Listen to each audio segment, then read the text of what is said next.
Junior NTR ఆస్తి ఎన్ని వేల కోట్లో తెలిస్తే ఆశ్చర్యపోతారు. యంగ్ టైగర్ ఎన్టీఆర్ తన స్వార్జితంతో పాటు తన తండ్రి నుంచి వచ్చినటువంటి ఆస్తి కొంత అయితే, మరి లక్ష్మీప్రణతి తీసుకొచ్చిన వేల కోట్లు మరోపక్క. దీంతో సుమారు 10,000 కోట్ల వరకు ఎన్టీఆర్ ఆస్తిపాస్తులు ఉన్నట్టుగా తెలుస్తోంది.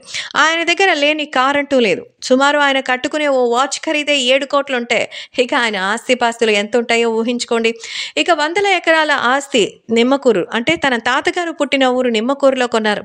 అందరూ సిటీస్లోనూ ఫారిన్ కంట్రీస్లోనూ ఆస్తులు కొనుగోలు చేస్తే, తన తండ్రి తాత జ్ఞాపకార్థం ఆయన భూములు కొనుగోలు చేస్తారు. ఎన్టీఆర్ ఆస్తులని కూడబెట్టుకోవడంలో లగ్జరీ కార్స్, అలాగే ఇంకా ల్యాండ్స్ పైనే ఎక్కువగా ఇన్వెస్ట్ చేసినట్టుగా తెలుస్తోంది. అలాగే దుబాయ్, లండన్లో సైతం ఆయనకి గొప్ప విల్లాలున్నట్టుగా సమాచారం. సో జూనియర్ ఎన్టీఆర్ భార్య లక్ష్మీ ప్రణతికి సైతం మరి విపరీతమైనటువంటి ఆస్తిపాస్తులు ఉన్నాయి. దాదాపు ఆమె పెళ్లి చేసుకుని వచ్చినప్పుడే సుమారు 2,000 కోట్ల రూపాయల ఆస్తిని తీసుకొచ్చినట్టుగా అయితే తెలుస్తోంది. ఇక ఆమె ఇంటి నుంచి శ్రీధనమే అంత వస్తే ఆమె పేరు మీద ఉన్నటువంటి ఆస్తిపాస్తుల విలువ చెప్పాల్సిన అవసరం లేదు. ఇక ఎన్టీఆర్ సినిమాల విషయంలో కూడా ఓ సినిమాకి 100 కోట్ల వరకు రెమ్యునరేషన్ తీసుకుంటారు తారక్. ఈ లెక్కన ఆస్తులు పెరగడమే తప్ప తగ్గే ఛాన్సే లేదు. సో ప్రస్తుతం జూనియర్ ఎన్టీఆర్ తన ఆస్తిపాస్తులకు సంబంధించిన విషయాలు తెలిసి అభిమానులు చాలా సూపర్ అంటూ కామెంట్లు చేసుకుంటున్నారు. ఇదంతా కూడా ఎన్టీఆర్ స్వార్జితమని తెలుస్తోంది.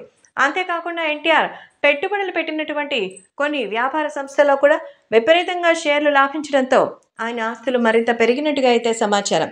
ఇక సినిమాల విషయానికి వస్తే ప్రస్తుతం దేవరా సినిమాతో సెప్టెంబర్లో రావడానికి సిద్ధంగా ఉన్నారు తారక్.